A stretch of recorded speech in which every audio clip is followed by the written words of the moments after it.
So welcome to our second training session of Changemaker Challenge workshops. And we have a very exciting program with Kerry Slade, who will tell you more about herself. But first, a little background. As you know, IEI is a resource for entrepreneurial thinking and doing within the university, and we have a ton of services. We have mentoring, over 90 mentors available for any of you to meet with. And we also have all types of dedicated workshops. We have 3 competitions: the Innovative Idea Competition, which will be tomorrow. The finals are from 4 to 6 p.m. Please be sure you attend. You'll hear some great ideas from your peers and some alums. We also have the Changemaker Challenge, which is our social impact workshop we'll talk about in a minute. And then in the spring, we have the Be Your Own Boss Bowl. And additionally, we have seed funding from Lori Bush for woman-founded or women-focused businesses. So there are a ton of resources to take advantage of, and I urge you all to do. You could also join the 1810 Accelerator, which is a great place to hang out, and also register for Startup Tree, which is a LinkedIn for anyone who has any interest in entrepreneurship, in entrepreneurial ideas and nonprofit ideas. So today, or actually regarding the Changemaker Challenge, we now have, if you scan, our submission portal is up and running. So the submission deadline is actually Wednesday, February 1st. But it is always a good idea to register in the portal if you're thinking of entering, and at least starting to look through the submission guidelines, the application process. We will have 2 other workshops after winter break, and we will also have mentoring available on, I believe, January 20th or 30th. Lindsay, I think the 30th, right?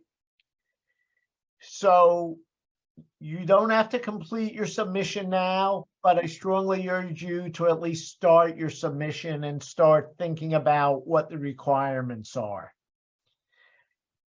And if we go to the next slide.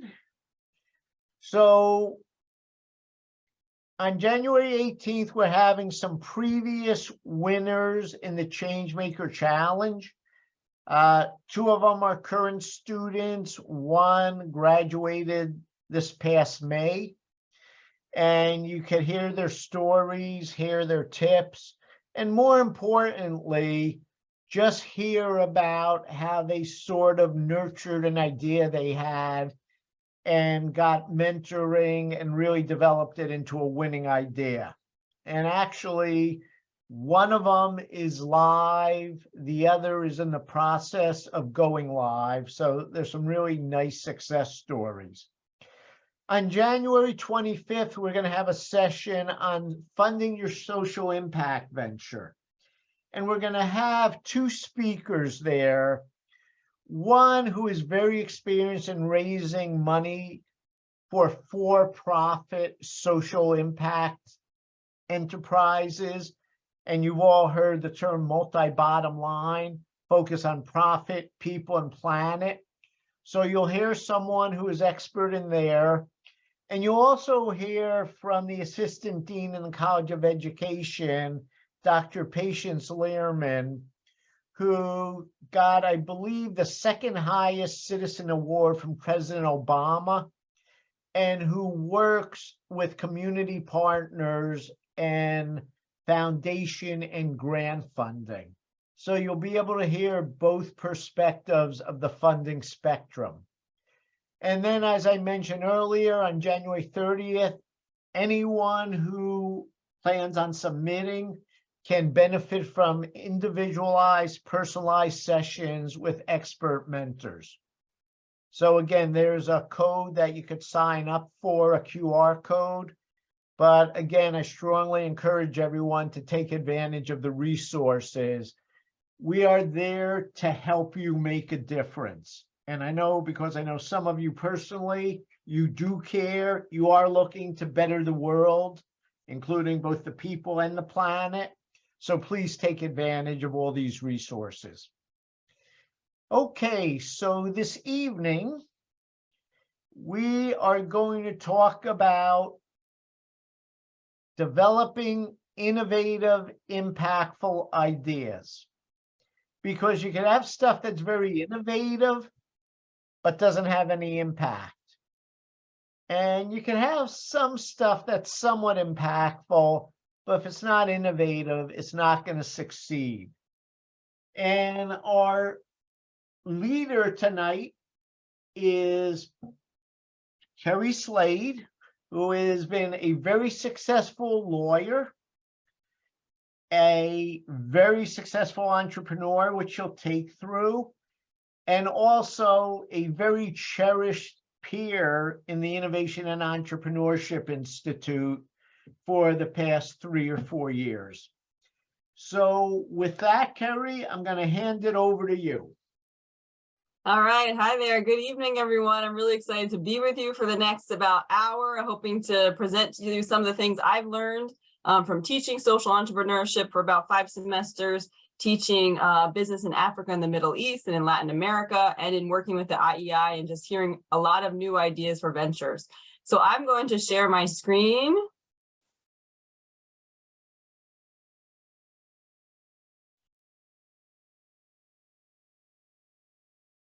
All right, hopefully you've got my slide deck up there.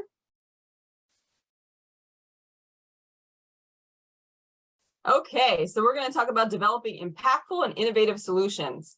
And the order, the information I'm presenting really comes from, as I said again, teaching about social entrepreneurship, understanding how business works, and kind of a smorgasbord of learning over the years, looking at business and being interested in social entrepreneurship. So what are we going to talk about today? First of all, the mindset of being open to new solutions. So a lot of times in life, there's a correct answer, there's one way to go, or that's what we're taught. And it's really about opening your mind to see potential new solutions and how to practice giving your mind that flexibility. Finding your expertise and how you can turn that into a business. Leveraging frugal innovation, which is innovation that conserves resources. Some of you may want to help have businesses that help low-income people in the United States and all over the world. Taking your business from linear to circular. We've all heard about circular businesses, how to eliminate waste, and then making it premium, how you can actually charge more and have customers pay more for a product or service and have them willingly do that. And then pivoting. What do you do if it's not really working out? How can you change? So those are some of the concepts we're going to talk about today. I may ask you some questions, may make it a little bit interactive. There's no obligation to participate, but I would love to hear your thoughts and views as we go through this. Okay, so I'll tell you a little bit about me. Again, Professor Kersner told you a little bit. I've mentioned I've taught at Temple. My life has been a journey. I think I'd encourage each of you to take your own personal journey. I went to law school pretty much right out of college. I had 1 year in between, practiced law for a little while, then started realizing through some activities I'll tell you about in a minute, the power and the impact of business. And I said, I don't know very much about business. So I went back to school. I went back to get an MBA at Temple. That's how I got involved with the IEI and started teaching there. So you may find you're interested or want to learn more about something later in life, but I would encourage you to take that journey. So this is where my entrepreneurship journey started, even though I didn't realize it at the time, which is in 2005, in a country called Malawi in East Africa. I was teaching math for about 6 months there. To about a class of about 75, 60 students sometimes would come on a daily basis. And you can see that's the classroom I was teaching in. This is in 2005, so a number of years ago. And I stayed close to a number of my students, and I paid for them to go to high school there because you have to pay to go to high school. And then I realized after they were relatively educated with the high school education, they couldn't find any jobs. So again, that's when I started thinking more about business and how to support jobs in emerging markets. I also love colors and fashion. So I noticed these really interesting bags at the market. You know, they have things for tourists to buy and for local people to buy. So I noticed those, and I decided as one of the ways to tackle the lack of opportunity, to get more opportunities in Malawi, I would start a business called Slate Unlimited. So that's what I did in 2015. I actually launched it while I was in business school. So I'd recommend, if some of you are in school now and have time, maybe, I know time is a precious commodity, but if you do have some time here in school, you could start your business now while you have all the resources here that Professor Kersner was talking to you about. So our mission is to bring bold international fashion to conscious consumers while supporting sustainable opportunities in Africa. And we're going to pivot and do what we need to do to find a way to do that. This is one of the supplier families we work with. This is Ken and his wife, Annie, and they make those bags. So I went up to Ken. I said, hey, I love your bags. I love to import them into the United States. Can we make a few tweaks to them? So this is some of the more recent versions of the bags, which I really love. And you can see that we've expanded to a couple of other products. You can see the countries there where we get our products from. So happy to answer any questions about that later. If anyone's interested in learning more, I'm happy to talk to you. You can also follow us on Instagram, of course, at Slate Unlimited. And one other thing I noticed while traveling in and around Africa for several years, going back to visit my students, doing an internship in Ghana, is all the really cool, innovative things that were going on. So that's when I started getting more interested in the innovation aspect as well. So I wanted to just share two very short videos with you of things that I saw. And one of my goals is to go back there and even document more stories of innovation, because I know there's a lot going on there. So I'll just share a couple things that I found to be really interesting.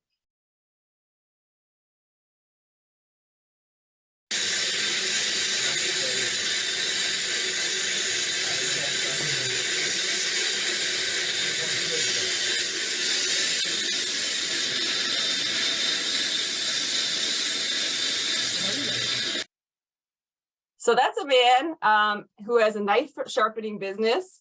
Basically, he rigged up a bike to, when he pedaled backwards, it had a grinding stone. He could sharpen knives. That way he could actually use knives again, extend the life of knives. And he had a business that way. And I would bet, I didn't see this, but I would bet he could turn around, kick up the kickstand and ride that bike around. So really interesting thing that he invented himself. And then here's one more from Malawi.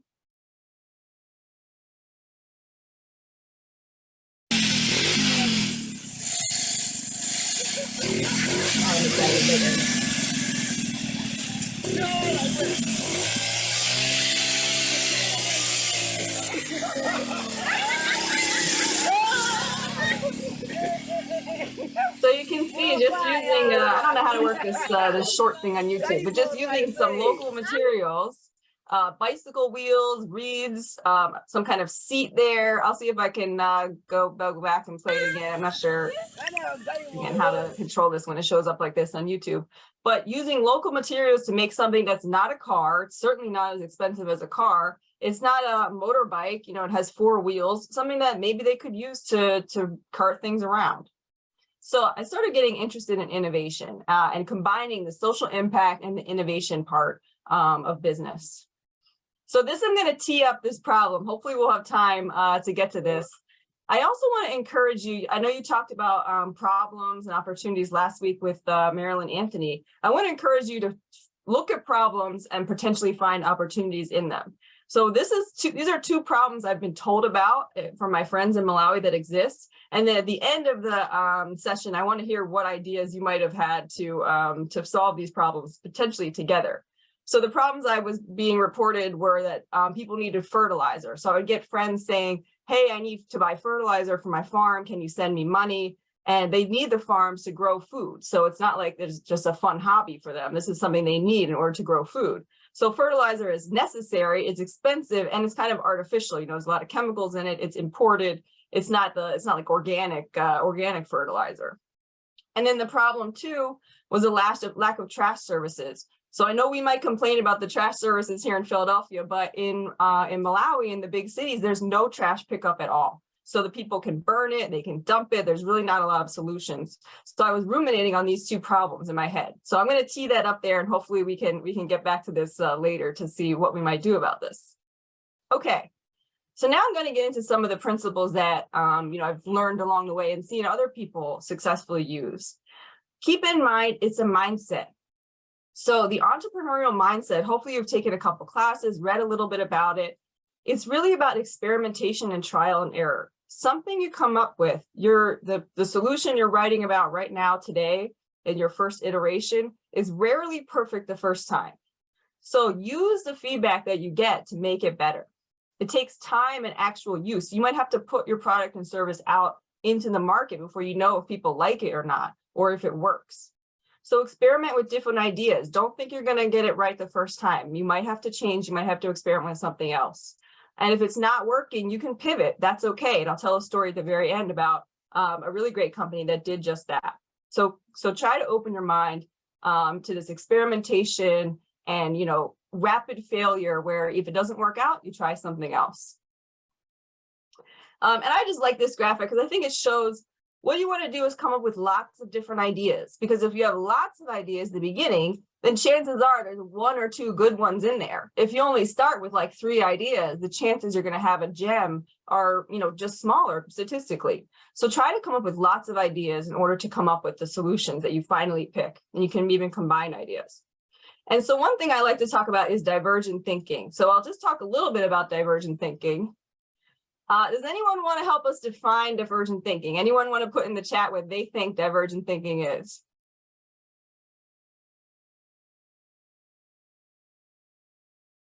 Or even the word divergent if you want.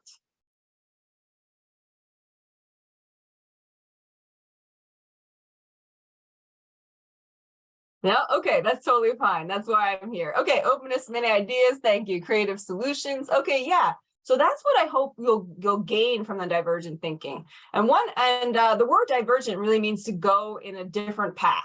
So you see these 2 paths in the road. Usually it's a lesser taken path. It means that you go off, you diverge from the main path. So divergent thinking is, how do you think of ideas that are off of the main path, to think in new directions? So again, our society, we're all indoctrinated to sort of think about this is the way it's done. This is the way it's always been done, And the question is, how can you get yourself to diverge from that, to think of new opportunities? And there's techniques you can use. We'll talk a little bit about some of those. And at the very end of the slide deck, I put a slide that has a bunch of different techniques that you can look into yourself, and you can use those. So these are some of the things you need to encourage yourself to do and others. So if you're leading a team, your team needs to have this environment. Again, generate lots of ideas. And don't judge or evaluate the ideas. You wanna have no barriers. You wanna say whatever is on your mind, because that crazy idea may end up actually working if you can tweak it just a little bit. And you wanna have an environment that encourages free expression and risk-taking. So you don't want someone to shout out an idea and then you say, oh, that's never gonna work.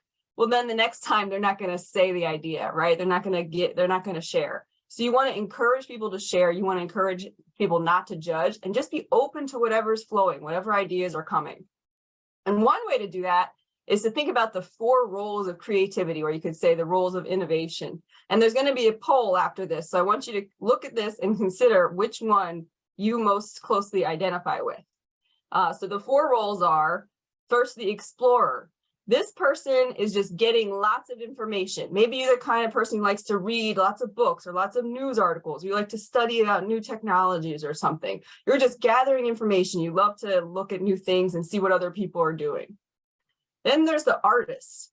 The artist is a little bit more about combining ideas. So once all the ideas and information are collected, how can you paint a different picture with those ideas? Or how can you do something different and combine them into something that might be useful? Then there's the judge. The judge is the one that says, okay, we have the possible ideas put together by the explorer and the artist. How can which idea am I going to select, right? Because I can't go for 10 different ideas. I got to select 1 or 2 potentially. So the judge is the person who selects, who's really good at evaluating and deciding upon an idea or a path or a direction. And then there's the warrior. Once the idea is decided upon, the warrior is the one who goes out and executes. It says, okay, I'm going to make this idea happen. I'm going to sell it. I'm going to make it. They're the ones that actually make the idea come to life. So my question for you is, in the poll, I think I'll try to launch it, is which of these do you most naturally identify with? The explorer, the artist, the judge, or the warrior? So let me see if I can launch the poll, and I want you to answer which one you most personally identify with as your personality. So hopefully you can see the poll there.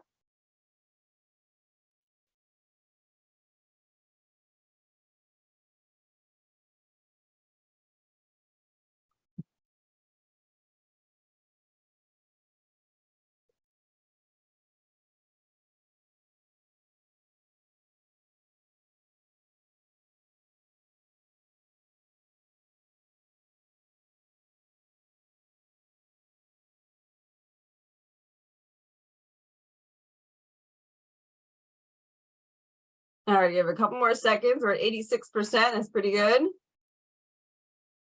All right, I'm going to stop it just in the interest of time. So I'm going to end the poll, share the results. Hopefully you all can see this. So it looks like a lot of people identified as the artist. The next group was the explorer, and then the judge of the warrior, which is actually great news for those of you who identify as an explorer and artist. I'm going to close this now. Hopefully you can, was long enough to see, because when you're thinking about solutions, you really want to try to stay in those explorer and artist roles. Okay, there is a time to judge, but it's not the time when you're brainstorming. It's not the time when you're being creative and innovative. So for that creative process, you want to try to stay in the explorer and artist phase.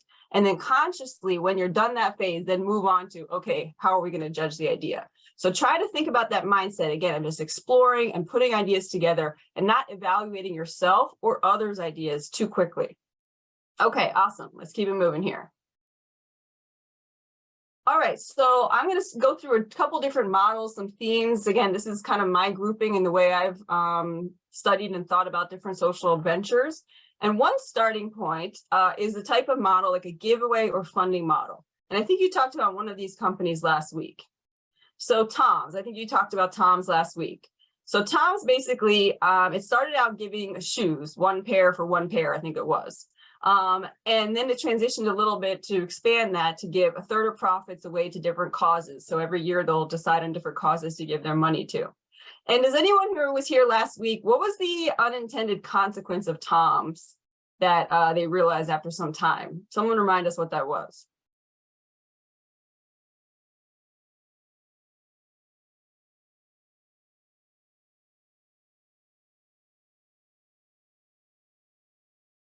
I feel like there had to be at least one person here last week who was paying attention. What was the unintended consequence of Tom's shoes giveaway? Yes, thank you, Joy. That's right. So the unintended consequence is actually put out of business some of the local cobblers or local shoemakers, because there was this influx of shoes from abroad. So not to say, and that probably is one of the reasons why they shifted away from just shoes to giving money and profits to other causes. So they had to pivot themselves once they realized, oh no, we didn't really understand that was going to be a consequence. But this is one type of model. People pay you a price, and then you make that price high enough, you can give away money or give away something in return. Another company that uses that model is 4Ocean.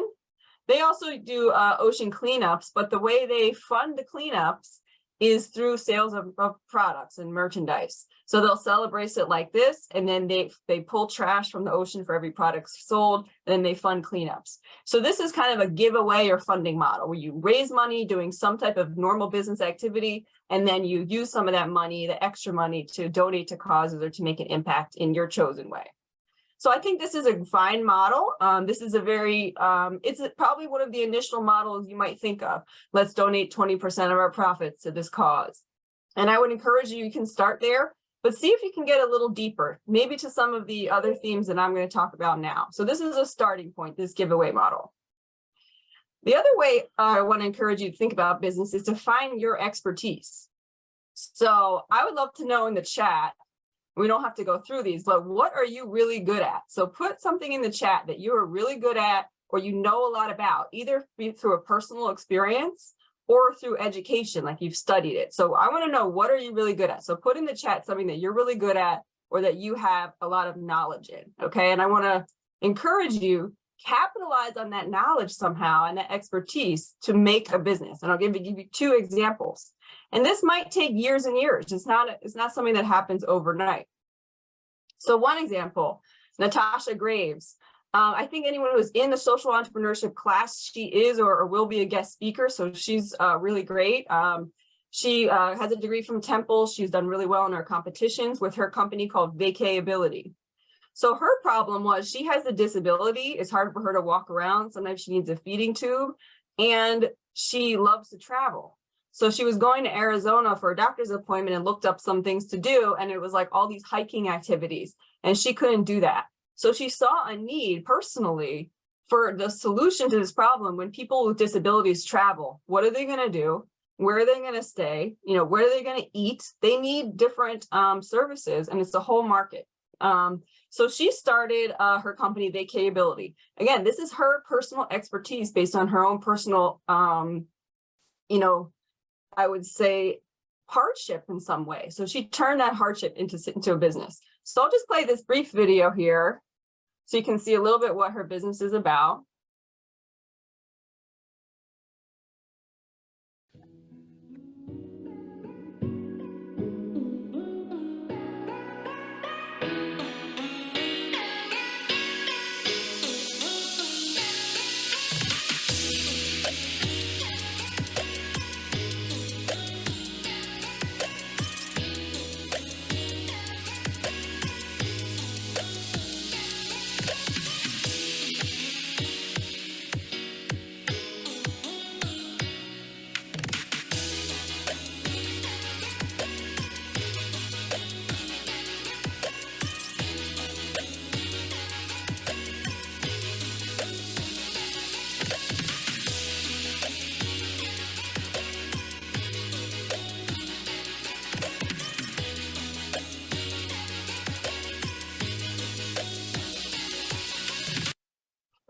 All right, so that's just a little bit about her business. Basically like a Travelocity or TripAdvisor, for people with different types of disabilities.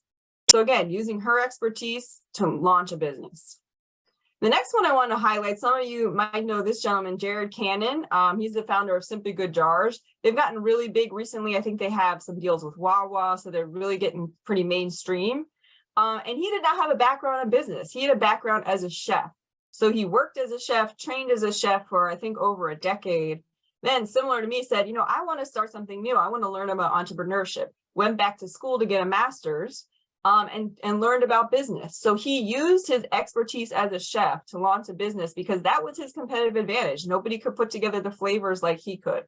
And you don't have to go back to school. There's plenty of books to study about entrepreneurship. There's programs like this you can do. But taking your expertise and how can you twist that into a business because you're really good at it. So that's one thing I would encourage you to do. All right, I'm going to take a look at what people are experts in here. Okay, great, cool. Yeah, so all of these things that you put in here can somehow be made into a business, even if it's just like consulting and helping other people do what you know how to do really well. Okay, another one I wanted to highlight is this is a nonprofit, Phil Abundance. It's basically a food bank in the Philadelphia area. Hopefully some of you have heard of it. And one of the things that nonprofits always struggle with is how do we get our funding? We're dependent on government grants. We're dependent on donors, you know, donations to even run operations and even hire and pay anyone. So what they've done, you can see in the, what are those hexagons? In the hexagons that have the bold outer line there, they actually created revenue streams. So they know they're really good at food. They know food. Well, we're going to create, they had a culinary training program to train people how to be caterers. We're going to make money from catering events. We know how to make food. We're going to make food and sell it. Then they rent out space. They have an event space. That's money that's just in their pocket. The space is already there. And they also have some products they're putting in grocery stores. I think there's a jam and a cheese. So they found ways that in their realm of food that they're an expert in, how to capitalize on that and make money and create revenue without being as dependent on grants and donations. So that's an option for a nonprofit. Okay, let me check the time here. Okay, another thing that I wanted to talk about, which is some of the things you saw in the videos from Africa that I showed earlier, is frugal innovation. Frugal innovation is useful when serving low-income customers. You know, an iPhone that costs $1,000 is great, but if you don't have $1,000, if you don't even have $10, that solution is not going to work for you. So we need to think of something else. So frugal innovation conserves resources and limits waste. Those are the principles. And it's based on a book, Jugaad Innovation. Jugaad is a Hindi word meaning to get it done or to move around. So some of the principles are, seek opportunity in adversity. Again, how can you turn a problem into an opportunity? Do more with less, so conserve your resources. Think and act flexibly. Remember, I talked about divergent thinking, going in new directions. How can we solve this problem in a way it hasn't been solved before? Keep it simple. So again, they don't need an iPhone. They just need something that works, right? They don't need the latest and greatest. They just need a solution that's going to be simple and work for them. Include the margin. So how do you be inclusive with your solution instead of exclusive? And that a lot of it does come down to price as well and complexity. And then follow your heart. So you're doing this not because you're solely interested in making a lot of money. You're doing this to provide a solution to people who need it. I think I will play this video because it's a good one. So let's watch this one. This is one of the authors of the book talking about a very interesting invention in India.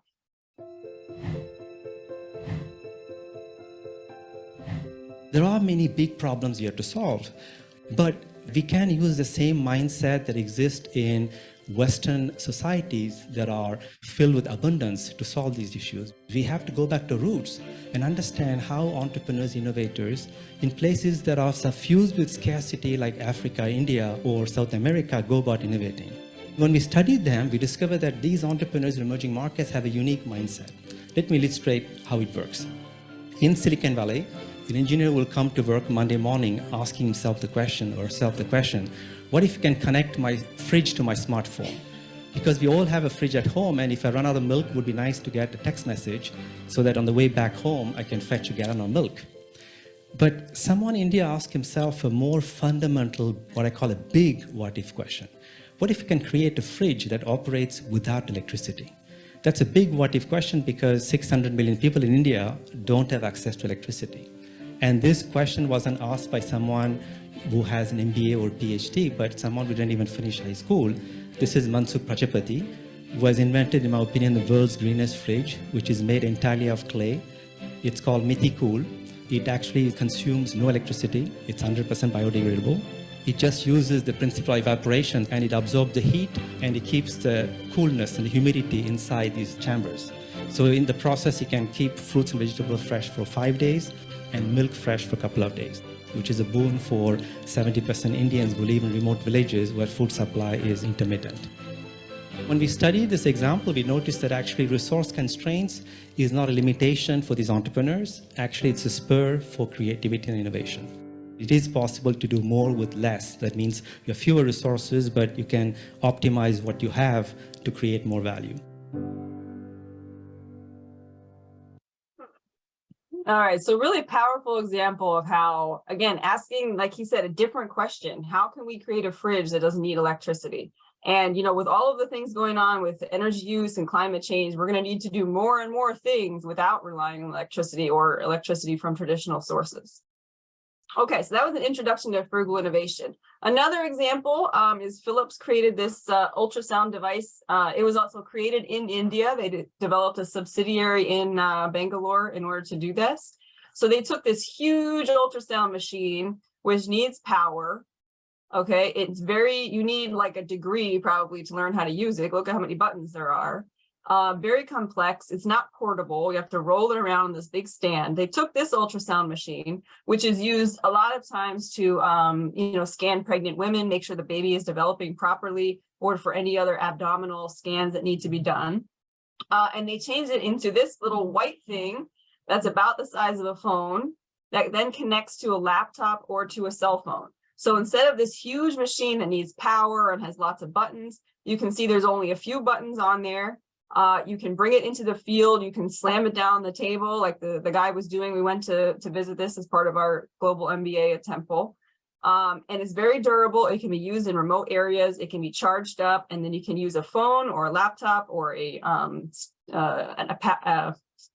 tablet rather to conduct the scan. So again, taking something complex, expensive, inaccessible, making it more inclusive, doing more with less, conserving resources, and really solving a problem for people. Here's another one that I love, Algramo. This is from a company in Chile that's actually now in the United States. So it got so popular that it's coming to the United States.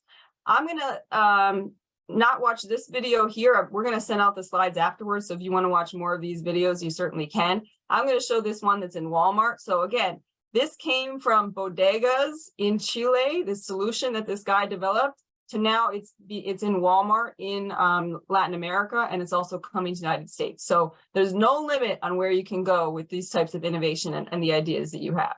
So let's just watch this brief Walmart one. We'll see what it is. Imagine what would happen if every person in the United States suddenly visited your website. Would it crash? Not if... Algramo ya está en supermercados. Creamos una solución transversal para que todos y todas puedan acceder a formatos de compra sustentables sin pagar de más. Para cuidar el planeta, tenemos que estar en todas partes. Únete a Algramo, tu producto de siempre en formato sustentable.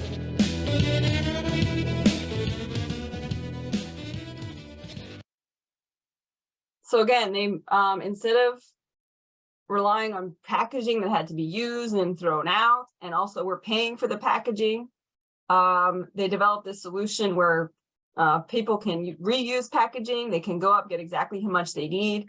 And again, this solution has just expanded from Latin America into the United States. So I'm really excited for this company. But thinking about how you can make something more inclusive, how you can save resources, that's all about frugal innovation. This is another cool product that I'm going to skip. There's a little video down at the bottom. Basically, it's how do you make glasses available to people in emerging markets for $1? And then so they created this very simple frame, very simple glasses, a very simple way of measuring people's eyesight and matching them with the correct prescription. And they're able to actually have people out in the field making the glasses and selling them to local communities and making a profit at the same time. So really interesting. Another frugal innovation story.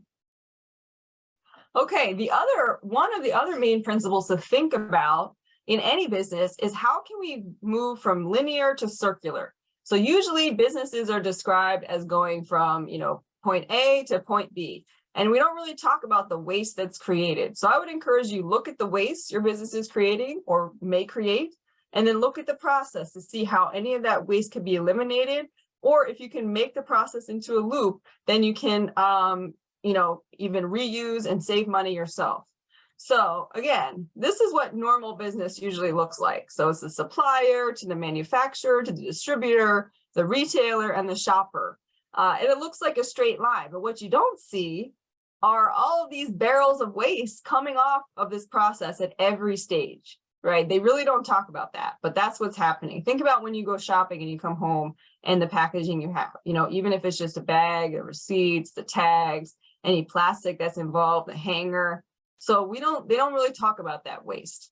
So my question is, how can you take this linear process that's producing all this waste and make it circular or eliminate some of that waste altogether? So I have a little, another chat question for you. I want to know, what would you do with this waste? And the waste is the shredded up plastic bottles that you see there. So it could be laundry detergent bottles, it could be water bottles, but we shredded it up. And I want to know, do you have any ideas on what this can be used for? So let's see if anyone has any ideas in the chat, or you can unmute yourself if you want, if you're really enthusiastic. What can these shredded up plastic bottles be used for? Okay, 3D printer filament, I like it, yep. Okay, bricks, artwork, okay, cool, love it, love it. Melt them, make sandals, love them. Bricks, new bottles, okay, great, cool. Clothes, bricks, bags, okay, awesome. So I'm hearing that people are seeing the potential in this material.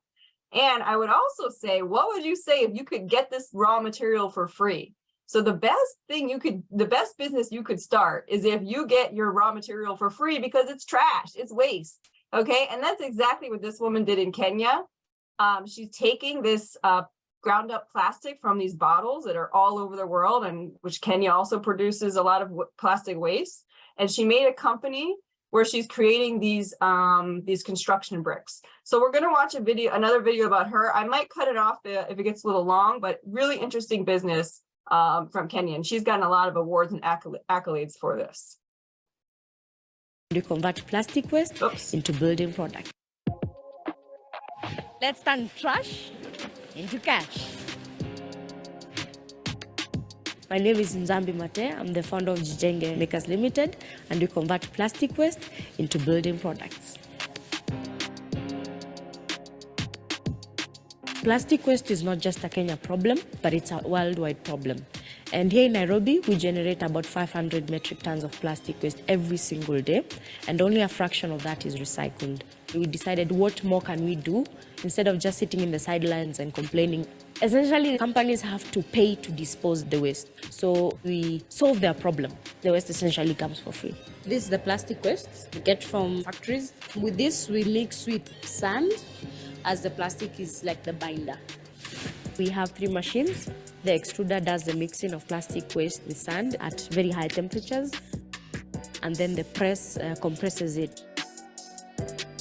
Plastic is fibrous in nature, and so therefore the brick ends up having a stronger compression strength. Does that look like waste to you? It's almost half the weight, so therefore during transportation and installation it's faster in terms of cost implication. We right now have a couple. All right, so I'll stop it there, but you get the idea of what she's doing, and you can go back and watch the rest of the video if you want to. But really cool idea, and the best part is she gets the raw material for free, so that's a cost she doesn't have to worry about. So look at waste as a resource and look at the process. When something's going to go into the trash, is there any way we can rescue it from the trash and turn it back into a resource or something that we can use? So whoever of you were talking about bricks and construction materials, you were spot on, and I'm sure there's a lot of other stuff we could make with plastic waste, some of those things that you mentioned as well. Okay, then another kind of extreme example is the company TerraCycle. Some of you might know Tom Zaki. He also founded Loop, and we'll talk about Loop in a second as well.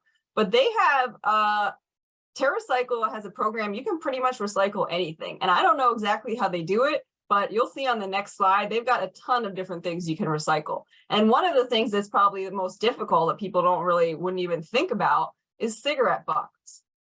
So they actually have a partnership with a tobacco company. They make plastic pellets, I think, out of the filters. They compost the ash and tobacco, and they can actually, have a product out of the compost, out of the ash and tobacco. So even cigarette butts can be recycled if you come up with the right process. And one thing they've done, so you can see, this is a grab from their website, the TerraCycle website. They've actually created a business where customers will pay to recycle things. So for example, you have these coffee bags in the middle. These are all of the containers you can purchase from TerraCycle. So if you pay $94, you can get, I guess, one of these boxes, and you can put all of your coffee bags in there, ship it back to TerraCycle, the shipping is included, and then you're essentially you're paying to give TerraCycle raw material that they can then use to turn into something useful, hopefully, or recycle in some way.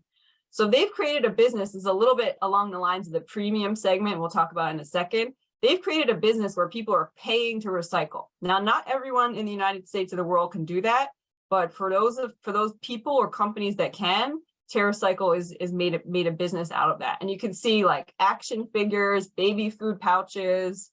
I mean, there's all kinds of random stuff in here that you didn't even think could be recycled, and it's on their website. So check it out. Okay, I think might be my last section, or my second to last section, is to make it premium. As I said, some customers will pay a premium for a story or impact. So these would obviously be different customers than you're going after with something like a frugal innovation solution. A premium solution is going to be higher end customers with disposable income who want to help, they want to save the earth, they want to buy into a story and make a positive difference, and you can charge them for it. So one of these, you might have heard of oh my gosh, I'm totally blanking on her name now. I'll remember in a second. This lady spoke with us. Someone chatted in the chat for me, help me out here. She spoke with us last year for a Changemaker Challenge. She was the Kimberly McGlon, thank you. She was the keynote speaker, so her interview is online. You can check that out. She created a company that recycles clothing. They take clothing that's going to the landfill or that's not used, and they use it in their premium clothing collection. So I'll just show a quick video of her.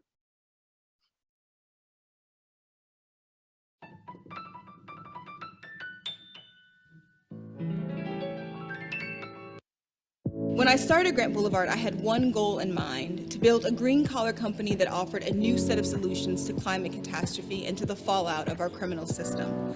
This project has been my life for the last 2 years, and it hasn't been easy, but I'm so proud of our progress. We've grown to a team of 8 incredibly talented women. We've had some great pop-up shopping events, been asked to tell our brand story in diverse spaces, and we've built unique nonprofit collaborations. I'm Kimberly McGlon, and my company, Grant Boulevard, is a sustainable apparel brand committed to sourcing fabrics in a way that respects the planet, and designing garments and other textiles in a way that's fresh, and to creating fair wage jobs designed for women who've been written off, women who've had an experience with mass incarceration. This is what the DNA of Grant Boulevard is made of.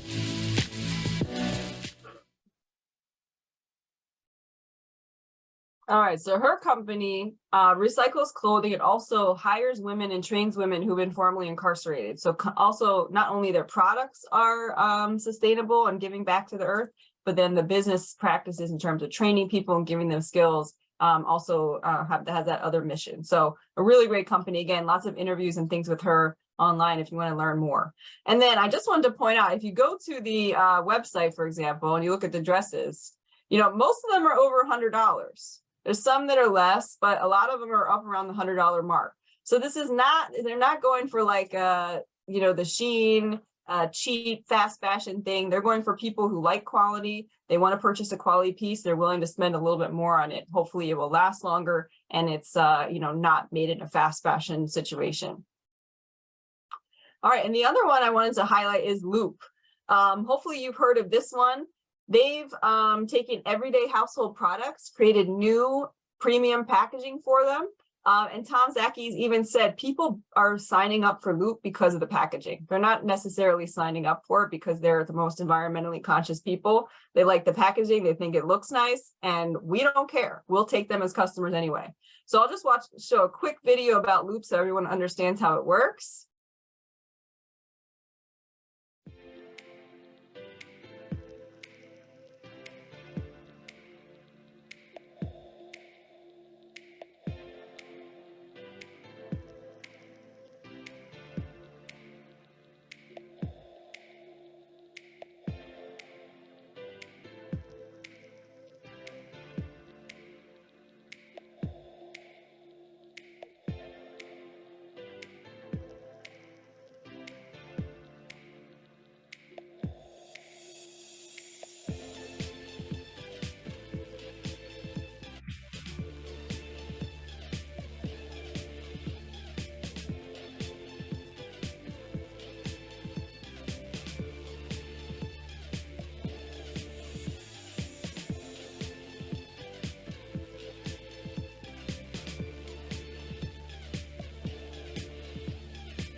So you get the idea. It goes back on the truck, they clean out everything, and then when you order something new, it comes in a new package.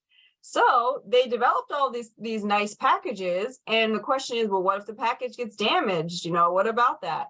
And so this is why I say it's a premium product. They've passed this cost, that risk, onto the customer. So when you sign up for Loop, it's not like you get the items for the same price. Right, you can see some of the deposits down there. So underneath the price of the items, like the Clorox disinfecting wipes, you see $5.49, and then underneath that, you see the $10 deposit.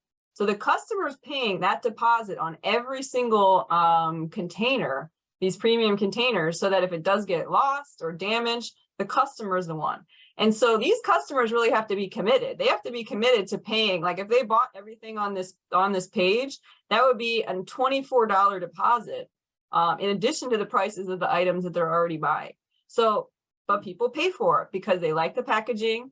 That again, it's a premium product catering to customers with disposable income, and people are interested in this. So this is definitely possible as a business model. And Loop also illustrates the power of partnership.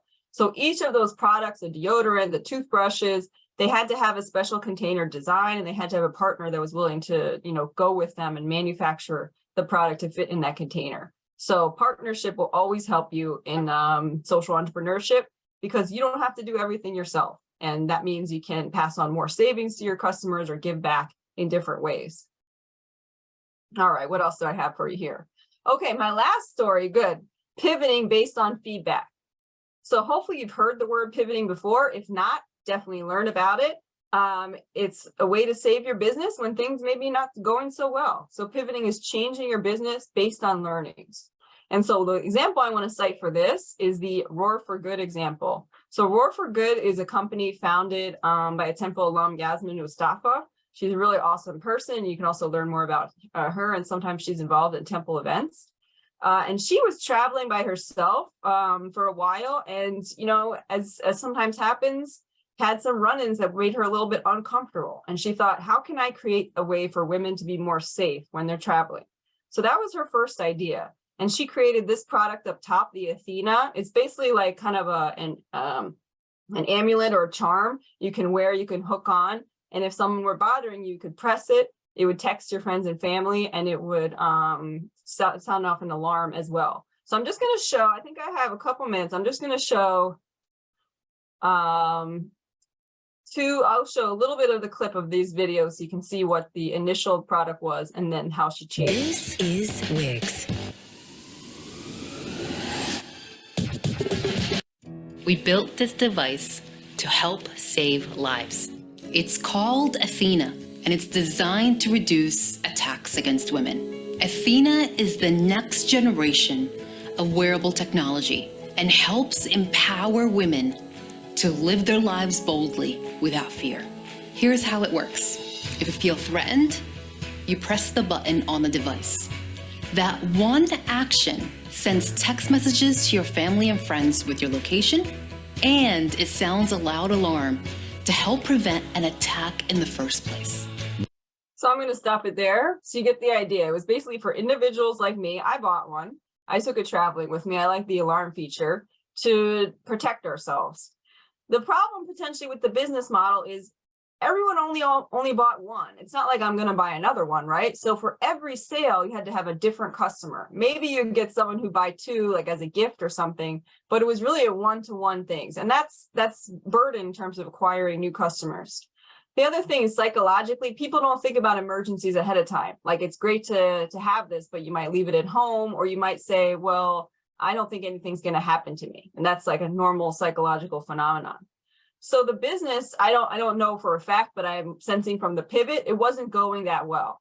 So they decided to pivot and offer that similar solution to a totally different set of customers. In this case, in hotels and other places where there's housekeepers and other women that work in hotels, a lot of times they get harassed. They could even get sexually assaulted. So they were looking for solutions to keep their staff safe. So you can see this is the business that she pivoted to.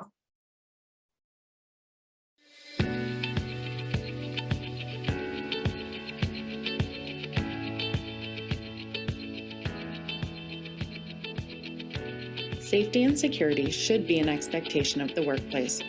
But how can employers maintain this practice for the thousands of employees who are working behind closed doors every day? Today, Roar for Good is empowering these employees with the touch of a button.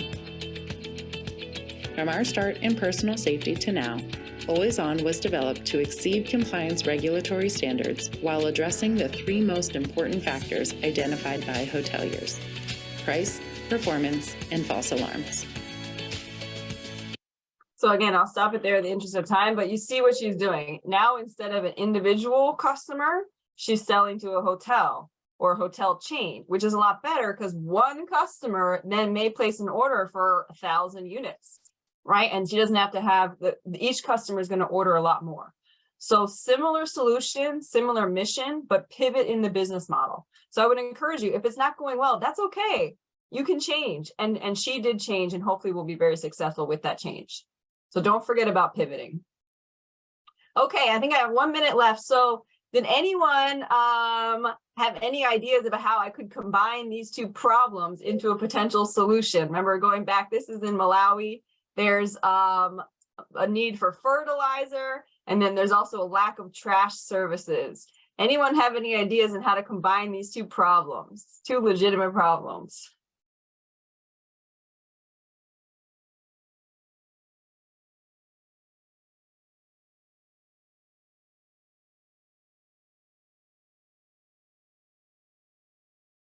Okay, well, I'm sure you would have thought of it if we had a little longer. But what I decided to do is to explore. Oh, did I get a chat? Okay, yes, Chelsea, you're on the right track. So I decided to see if maybe we could start a compost company. And actually, I learned about compost from teaching a social entrepreneurship class and hearing from a founder who had founded a compost company, Bennett Compost. Some of you may have heard of him in Philadelphia. So I learned about from exploring new ideas, and that's what I encourage you to do. So I said, maybe we can start a compost company. So that's what we did. This is my friend Chembe's farm. Obviously, compost takes a while to actually make. It takes about 8 months. So we're not done with our first batch yet. But the compost structure is made. And I'm hoping we can take these two problems and at least take some of the biodegradable and the cardboard trash off the streets and make money selling, nice organic fertilizer in the form of compost to people. All right. Those are the stories I have for you. Thank you very much. At the back here again are the divergent thinking techniques. So if you want to check that out, please do. And I am available for about 15 more minutes for questions. So I'd love to hear if you have any feedback or other questions you want to ask me or share. I'd love to hear from you.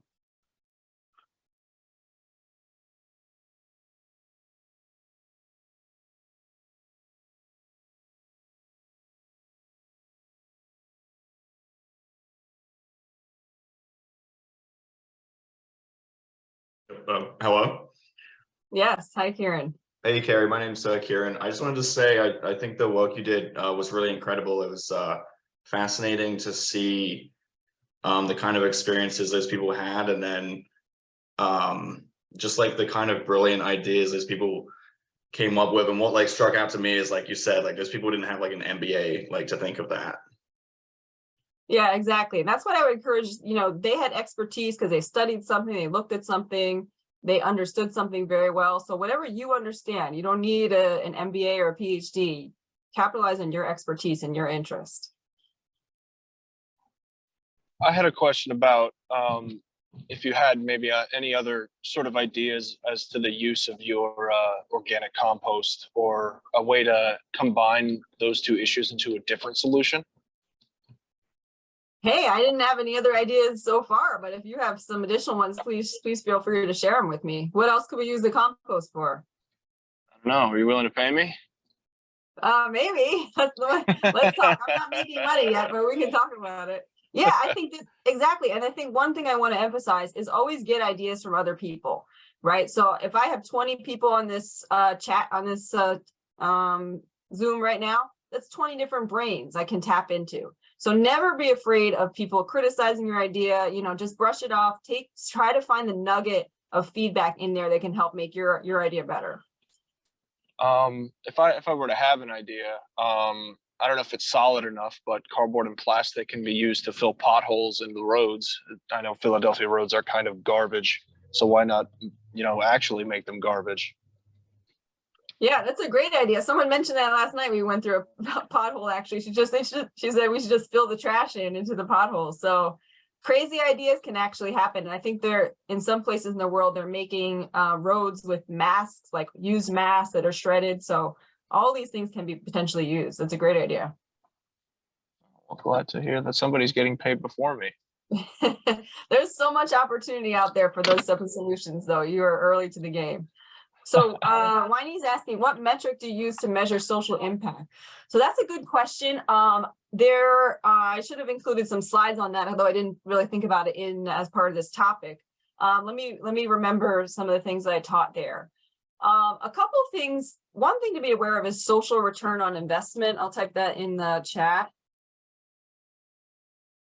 Because sometimes social benefit is a little bit long tail. It may take a couple years to show up. For example, if you are providing, maternal, like let's say vitamins to young kids who maybe are potentially malnourished, you may not see the payoff from those vitamins until they graduate from school, right? Which could be years later, and hopefully more of them would graduate from school and get jobs and be healthier than people who didn't receive the vitamins. So you have to really consider the long-term effect.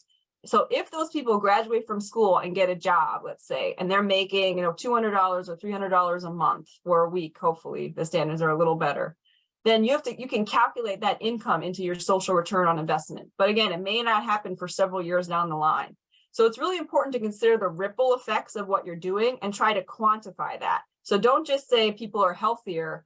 Maybe you can say they get a job and they add $200 of income, and that's something you can quantify. So I'd say whatever impact you're having, find some way to put numbers around it. Even if you're just estimating, you're allowed to estimate. You can't always prove everything to a scientific degree. But I have some other information on that. So if anyone wants to talk more about metrics, we can do that another time. I have a question, another one from like a lean startup point of view. You talked about how social impact can be very profitable. On the lines of that, do you believe that creating more like customer relationships within your market can lead to higher profits than a social interaction, like social impact, such as like having, say, farmers who use your compost and recyclers who create your compost kind of interact to create some sort of community or innovation within that within that market, and either improve or create a new product that goes off of yours or becomes more profitable in that way, helps the community a little bit more. What do you think? Yeah, as in the same way, I think it's good to get ideas from whoever you can. I think that involving partners is really key, and it can only make you better. There's something we didn't have time to talk about today, but it's called open innovation, which basically is that even your competitors. I mean, I may not be able to handle all the potential compost in Malawi. What I really love to do is train other people. So there could be like 10s and 20s of composting companies, and they wouldn't even need to import fertilizer anymore. So yeah, involving competitors, suppliers, potential customers, because they're the ones using the compost. Maybe they know how I can make it better. Or if there's something about the trucks that makes it easier to transport, why wouldn't I want to optimize that? So I definitely believe in collaboration. And again, it's all about being, open to new ideas and not being so protective of your idea. Would you rather have your idea that's okay, but if it doesn't do so well, or would you rather have other people's ideas in the mix and then you'd have an awesome idea? I'd rather have an awesome idea, even if other people have to help me. So I definitely think collaboration is important, especially when you're trying to conserve resources, because why am I trying to do it all myself? If I'm trying to help people, if I can get a partner, they can save me some money, and that way I can put more money toward giving back or to paying my employees or something like that. So for sure. I feel like there would be also some good benefits in closed innovation, where you have a lot of like smart developers within your own company kind of creating the best product for you, so that you release a final product or innovation that gets consumed by the market. Do you think it would also be do you think there are like more potential advantages with closed innovation in this sort of deal? I personally don't think so, because what's going to happen when you release it to the market is the customers are going to react, and you're going to say, oh, that's terrible. I need to change that. I need to change this, which is positive, right? You want feedback. So I don't think that there really is anything such as closed innovation, because when you release it, your customers are going to, and people are going to give you feedback. It's just a matter of timing. Would you rather spend $100 million in a year making that product and then get the feedback? Or you want to spend like a month and maybe $10,000 and then you see how it goes and then you can change it from there. So I would vote for more smaller incremental releases, like you said, lean startup, rather than keeping it closed and finally releasing it in one big launch that may or may not go well. So you think that more of like a Kaizen approach would be better than a Six Sigma kind of quality improvement and process in that way would be much better, like smaller steps as opposed to big, bold construction? Yeah, I'm not as familiar with the Six Sigma approach, but yeah, I think that Lean Startup does advocate small incremental releases, getting feedback continually throughout the process, because it's just going to save you time in the long run. And Miss Professor Kersner teaches a Lean Startup class, so if anyone's interested, you can take a whole class on that. No way, really? I see Sharon asked how many times did I have to pivot in my first business venture. I would say I'm still pivoting and still learning the market. One thing, I have some bags from South Africa that are made of antelope, and I decided after it was a little bit of a struggle to tell the story to the consumer. Some people were shocked because it looked like it's an animal skin, so some people were put off by that.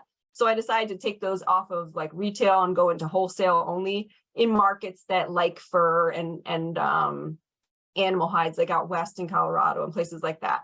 So I would say I'm still pivoting, I'm still learning, but I'm going to try the wholesaling now and see if that works. If this product doesn't work, I'm not going to sell it. You know, I'm not wedded to the product, so I'm going to find something else that sells better. I have one last question.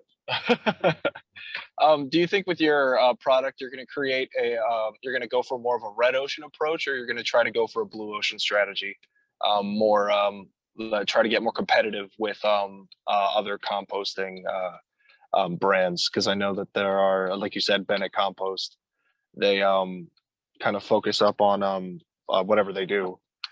So kind of what kind of approach would you take there? Well, my composting company is not in the US. So luckily I don't have to compete with Bennett Composting, because I love that company. And I don't think there's any competitors in Malawi now. I'm sure there are some composting operations, but not that I have heard of in terms of an industrial scale. So I think at that time, you know, it'd be a blue ocean approach because this market's not really developed yet. That would be my answer to that specific question. Thank you. Thank you. Sure. Thanks for your questions. And Joy, I see your comment. Feel free to email me. I'll put my email in the chat.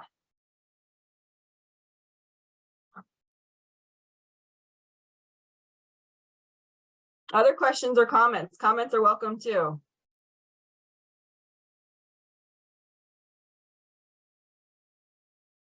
Okay, I think we're gonna let Kerry go. She was nice enough to delay a 6 o'clock engagement she had for us. Let's all give her a hand. It was great to see everyone. I'm happy to talk with you if you have any questions. So thanks for coming. Thank you for presenting, Kerry. As always, outstanding. Thank you, Kerry. No problem. Okay, so I have a couple more slides that we are going to wrap up with. By the way, if you're looking for Christmas presents, go to Kerry's business. Her presents are beautiful. Her merchandise are beautiful gifts. If you even want to get one for me, I'll be glad to wear it appropriately. I'll become an influencer in the fashion area. So, okay. So if Lindsay, we could just scroll down. Sorry about that. All right. So, again, the submission deadline for Changemaker Challenge is February 1st. But please scan, get familiar with the requirements, the application process, and start thinking. Any of you who have been in any of my classes, what you had to submit at the beginning of the semester for your team or term project is about 75% of the way to the submission. So please do that. Next up, again, January 18th, right at the beginning of next semester, how I won the Changemaker Challenge. And even if you don't plan on entering the Changemaker Challenge, you'll hear some great story and some very inspirational stories of students who are making a difference. We talked about funding your social impact venture and then expert mentoring. So you could scan for the code there to sign up for the expert mentoring. Next, we do value your opinion because as we put these programs together, we are always looking, oh, I'm sorry. How could I forget? Tomorrow, Innovative Idea Competition Finals. Be there. 10 4 to 6 finalists, p.m. $6,000, catering from alumni vendors And in the free, 1810 Accelerator. free food, great stuff. And that's in